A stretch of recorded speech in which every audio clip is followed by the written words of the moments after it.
Hi అండి, నా పేరు వరలక్ష్మి. ఈరోజు ఆలు ఫ్రై ఎలా చేసుకోవాలో చూసేద్దాం రండి. ముందుగా ఆలుని కట్ చేసుకొని వాటర్లో వేసుకొని కొంచెం సాల్ట్ వేసుకొని ఉడికించుకొని పీల్ తీసి పక్కన పెట్టుకోవాలి కట్ చేసుకొని.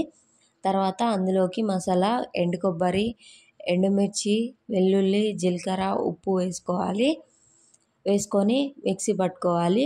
ఒక గిన్నె తీసుకొని ఆయిల్ వేసుకొని పచ్చిశనగపప్పు, మినప్పప్పు, జీలకర్ర, ఆవాలు వేసుకొని వేయించుకోవాలి. అందులోనే ఎండుమిర్చి వేసుకొని వేయించుకోవాలి.